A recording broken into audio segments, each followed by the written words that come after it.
Always use the gun if it's an option. Stab. I find guns to be boring and overused. If it's the difference between life and death, it's okay to be boring. In the near future, a woman named Sara learns that she is terminally ill. To save her family from the pain of losing her, she decides to clone herself and trains the clone to be more like her. Unfortunately for Sara, she makes a miraculous recovery, leading her to a new problem.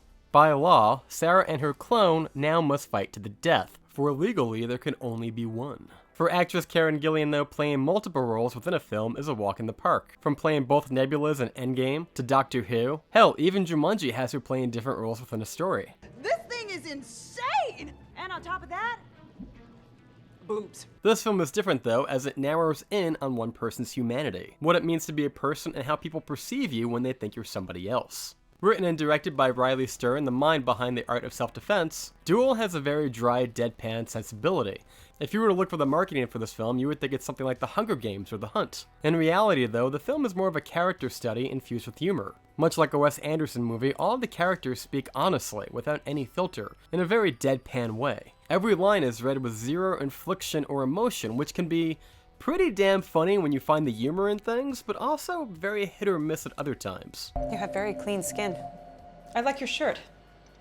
Karen Gillan does a fantastic job here playing both the original and the double, carrying the entire movie essentially on her back, but it's really her performance that really shines through here. I would say at this point that she is on the same trajectory on being the same path of, say, an Amy Adams, as this feels like a role with some real depth to it, and Gillan carries it expertly without missing a beat. Aaron Paul, who you may know from Breaking Bad, is also in the film as Sara's personal combat trainer. He's only in the second half of the film, and it kind of feels like leftover pages that were not used for Sensei in The Art of Self-Defense, but he's still engaging in every scene that he's in. His role is to desensitize her to the bloody battle that lies ahead of her, while also breaking out some badass hip-hop moves as well. All in all, guys, Duel presents some interesting ideas about introspection and how we view each other, but ultimately seems to fall flat when we come to its third act. Saying that it's anticlimactic would be putting it lightly. I understand the idea of subverting expectations and taking a path less taken, but if you're going to do so, make it a path worth taking, which is why I'm going to give Duel a 5 out of 10. It has a strong performance from Gillan, a unique style from Riley Stern, which I loved, but ultimately proves to leave the audience a little bit underwhelmed. Don't get me wrong, I'm not saying don't check out this movie. I would recommend it. I think it is a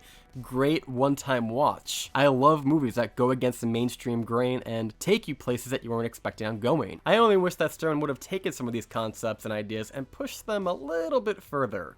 It seems like he backs away right when it starts to get really good. Until next time, guys, thank you so much for watching. Later tonight, I'm going to be checking out the new Nick Cage movie, The Unbearable Weight of Massive Talent. I'm very excited for that.